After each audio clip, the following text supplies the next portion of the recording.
Apa sih tujuan mebatnya? Nah, mebat adalah untuk mempersiapkan suatu yatnya yang diberikan dan dipersembahkan untuk Tuhan itu sendiri. Apa sebabnya? Karena manusia diciptakan untuk memuja Tuhan, memang untuk memuja Tuhan.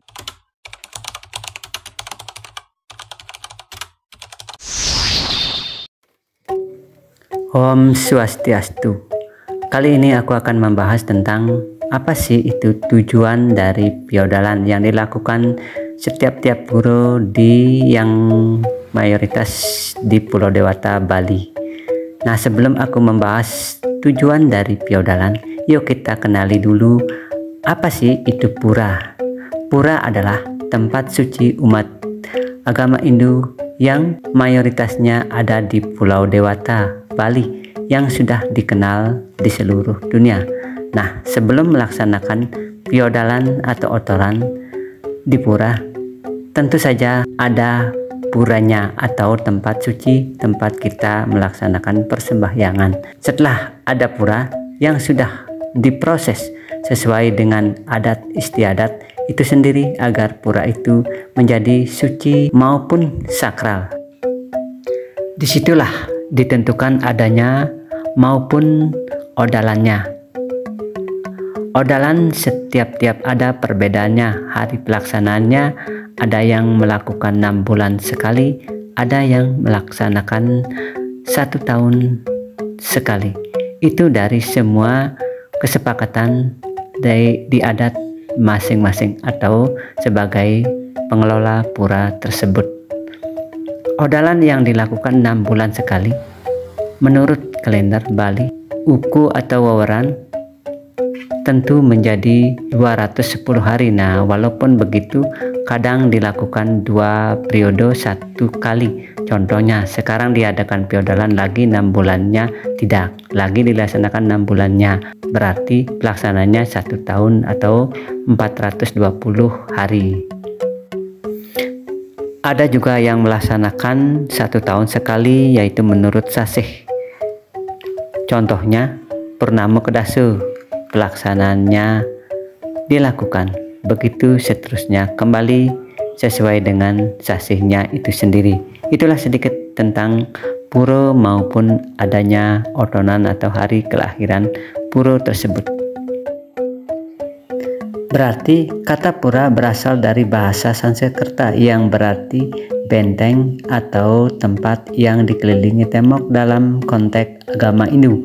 Pura adalah areal suci yang khususkan sebagai tempat pemujaan kepada Sang Hyang Widi Wasa atau Tuhan Yang Maha Esa beserta manifestasinya.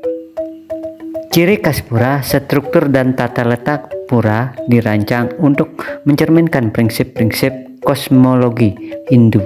Pura menjadi ciri khas dari kepercayaan Hindu di Indonesia.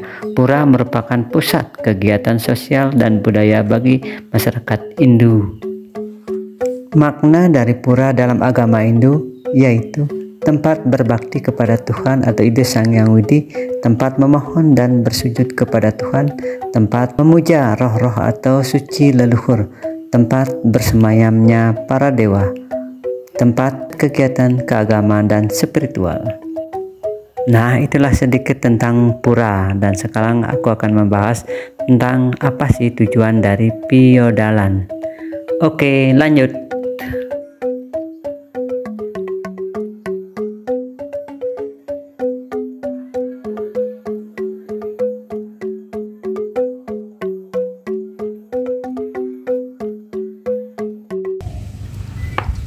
Om Swastiastu, teman-teman, dimanapun berada, sehat selalu ya.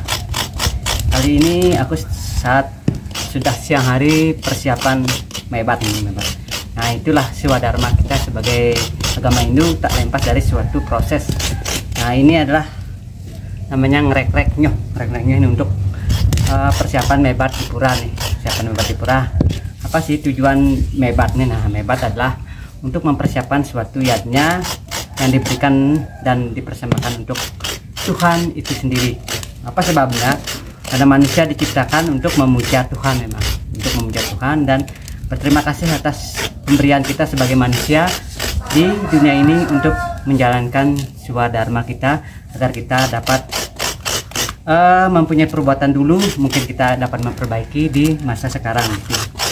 Nah, persembahan ini kepada Tuhan, apa kita mebat atau mengorbankan sesuatu binatang itu kepada, apakah kita dipersembahkan pada Tuhan?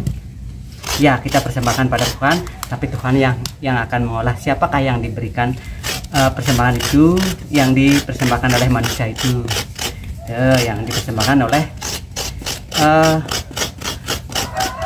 umat manusia yang memujanya. Ini adalah persiapan untuk piodalan atau otonan di Pura Dalam Mas Jati. Nah, letaknya ya di desa adat Mitra. Nah, desa adat Mitra yang dimang oleh desa adat Mitra ya, sekitar 3000 kakak. Nah, itulah mau 30 kakak dengan setiap banjar bergiliran untuk melaksanakan yanya itu sendiri, untuk mempersiapkan suatu atau otonan atau piodalan yang terkait dengan piodalan tersebut di dalam ya. Nah, ini adalah persiapan, dan mungkin ini akan segera aku berangkat untuk sebagai kelamung tengadat Metro desa yang api.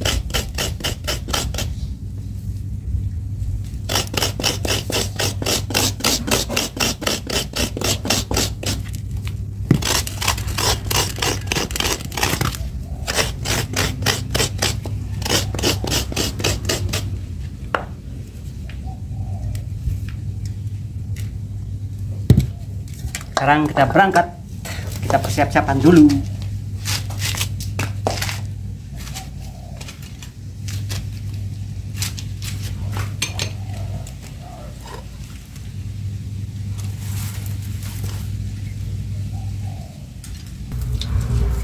Ini usus katek sate tusuk ini.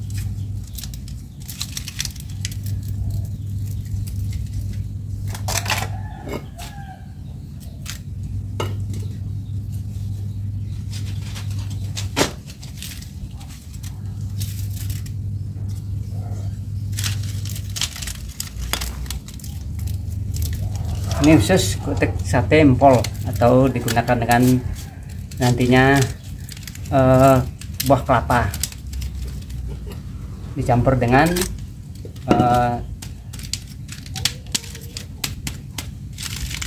persiapan yang lainnya agar dia dapat menyatu seperti bentolan gitu, seperti bentolan, itu namanya empol, sate empol.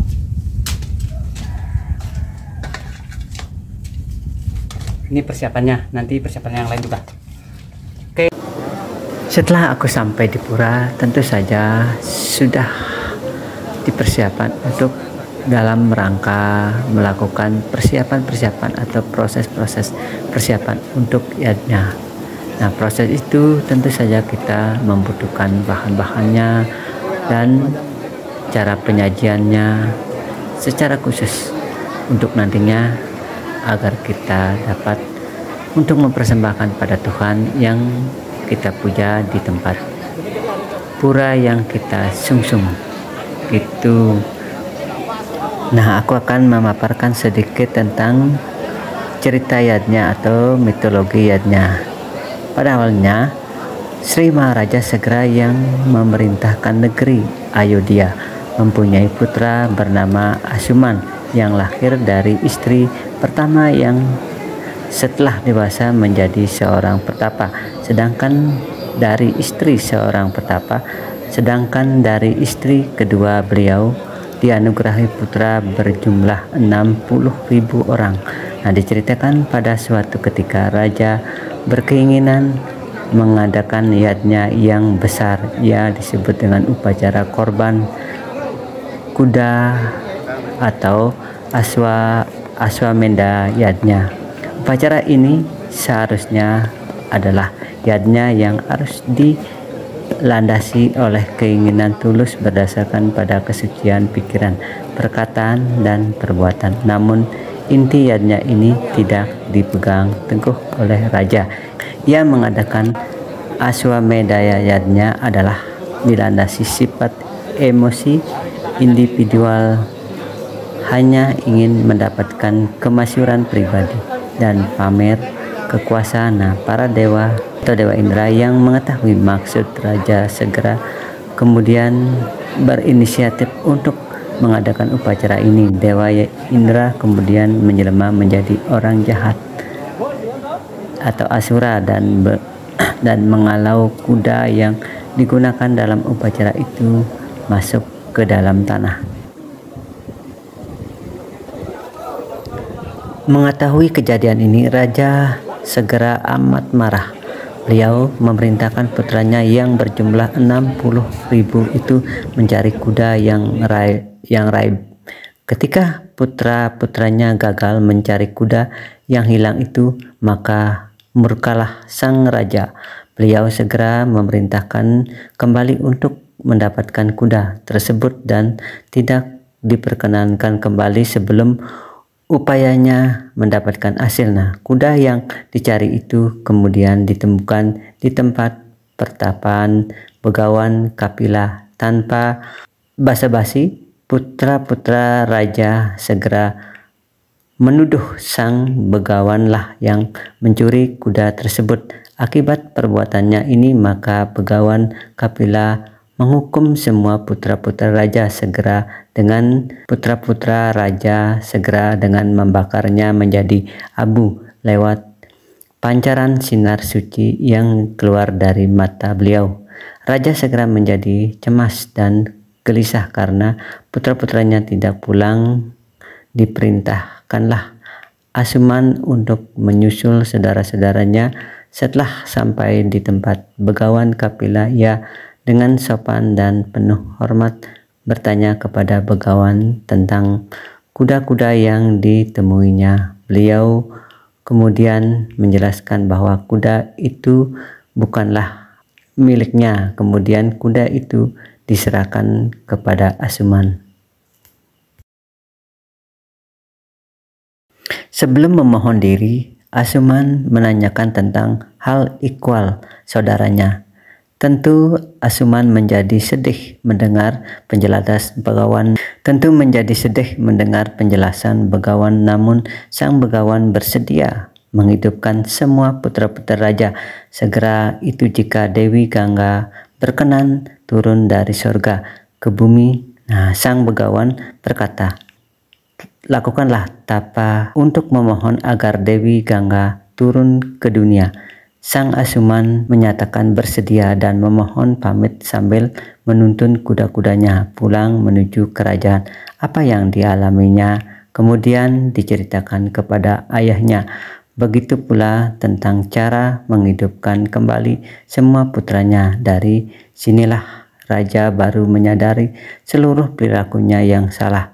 Kerajaan kemudian diserahkan kepada putranya Asuman untuk memegang tampuk pemerintahan, sedangkan ia melakukan tapa memohon agar Dewi Gangga turun ke bumi. Nah, tanpa segera belum juga dikabulkan. Nah, tapa kemudian dilanjutkan oleh Asuman namun belum juga dikabulkan.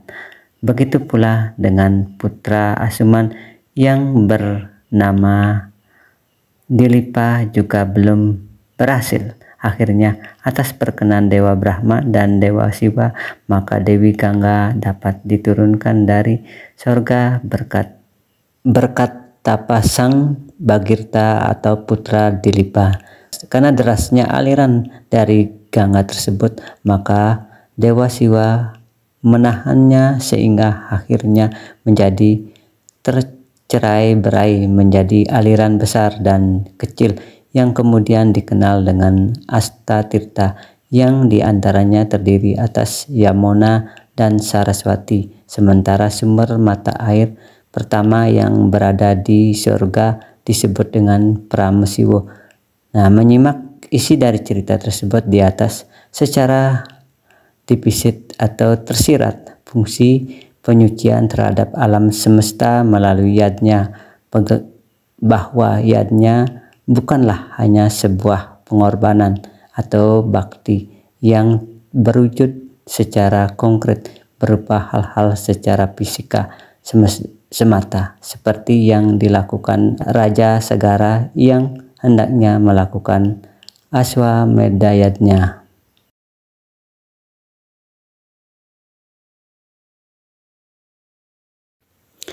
Jadi tujuan yadna atau piodalan sebagaimana halnya seperti apa yang diungkapkan di depannya tentang pengertian dan makna dari yadnya. Nah, yaitu tujuannya untuk membebaskan diri dari ikatan dosa. Adapun yang menjadi tujuan melaksanakan yadnya adalah sebagaimana dimuat dalam Bhagavad Gita ayat 3.12 yang terjemahannya sebagai berikut. Dipelihara oleh yadnya, para dewa akan memberi kamu kesenangan yang kamu inginkan. Ia yang menikmati pemberian-pemberian ini tanpa pemberian balasan kepadanya adalah mencuri. Orang-orang yang baik, maka apa yang tersisa dari yadnya, maka itu terlepas dari segala dosa. Akan tetapi mereka yang jahat menyediakan makanan untuk kepentingan dirinya sendiri, maka itu adalah makanan dosa sendiri. Nah, untuk membebaskan diri dari ikatan karma, tujuan selanjutnya ya tentang yadnya adalah untuk membebaskan diri manusia dari ikatan hukum karma. Hal dapat dipetik dari kitab Bhagavad Gita Romawi 3.09 yang terjemahnya sebagai berikut. Kecuali pekerjaan apa yang dilakukan sebagai dan untuk yadnya, dunia ini juga terikat oleh hukum karma. Oleh karena, oh Arjuna, lakukanlah pekerjaanmu sebagai yadnya, bebaskan diri dari semua ikatan yadnya dengan melakukan pekerjaan tanpa mengikat diri dengan ikhlas untuk Tuhan. Jadi pada akhirnya tujuan daripada yadnya adalah untuk mencapai kelepasan, yaitu menunggalnya antara Atman dengan Paramu. Hal ini sebagaimana dimuat dalam Bhagavad Gita 4.31, terjemahkannya sebagai berikut. Mereka yang memakan makanan suci dari sisa yadnya akan mencapai Brahman. Dunia ini bukan untuk ia yang tidak memberikan pengorbanan, apalagi dunia lainnya. Oh Arjuna, yang terbaik dari para guru.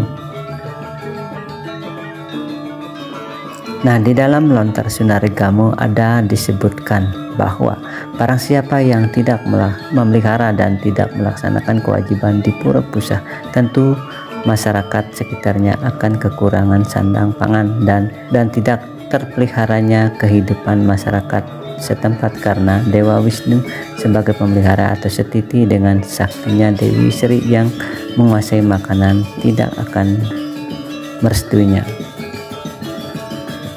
Terus barang siapa yang secara tulus ikhlas berbakti dan melaksanakan kewajibannya terhadap Pura Balai Agung, tentu masyarakatnya akan menjadi rukun dan tentram, karena Dewa Brahma yang diistanakan di pura ini atau Balai Agung sebagai tempat untuk bermusyawarah, dan saktinya Dewi Saraswati akan menebarkan pengetahuan kesucian agar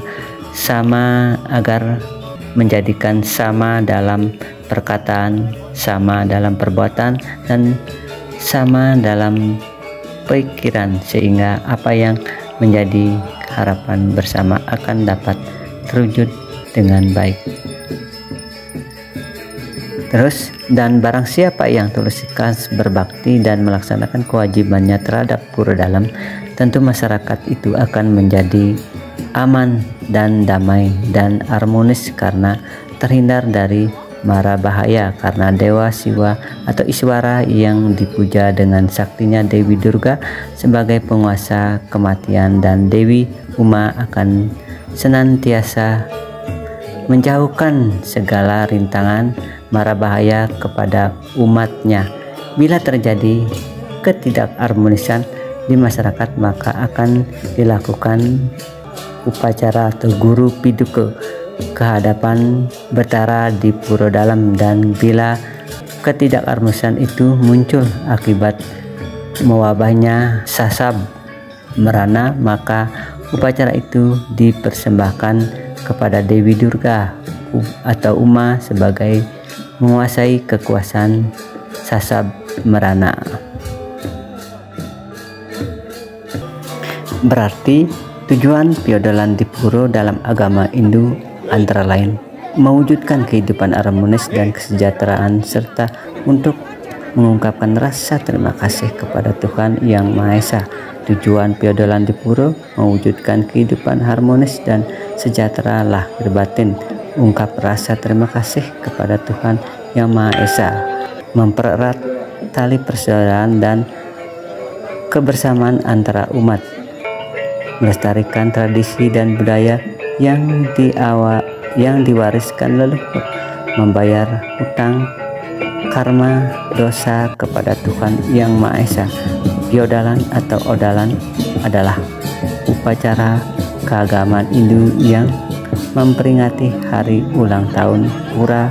Kata piodalan berasal dari kata wedal yang berarti keluar. Nah, itulah sedikit penjelasan yang ada pada buku atau sumber-sumber yang ada tentang piodalan maupun pura yang ada di Pulau Dewata, Bali, sebagai mayoritas umat agama Hindu. Terima kasih teman-teman telah menonton video aku, dan semoga bermanfaat, dan sampai jumpa lagi. Oke, dan Om Santi Santi Santi Om.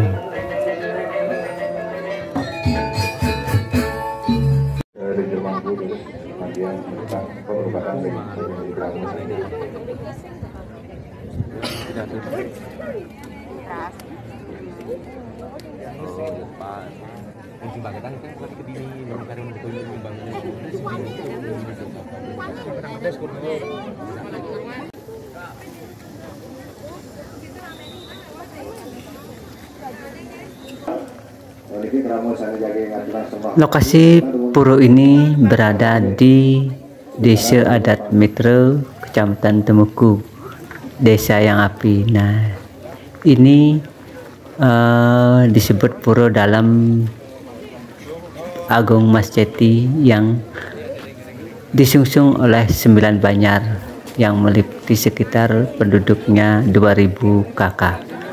Itulah tentang puro ini, dan puro ini belum selesai dibangun. Nah, minimal puro ini menghabiskan biaya sekitar 8 miliar. Nah, baru selesai. Nah, perkiraan selesai bangunan ini sekitar lagi 2 tahun. Nah, mungkin baru rampung. Nah, itulah tentang puro ini, dan mungkin semoga dengan antusias semangat untuk membantu, dan sebagai urunan dibantu oleh masyarakat dan bantuan dari luar juga.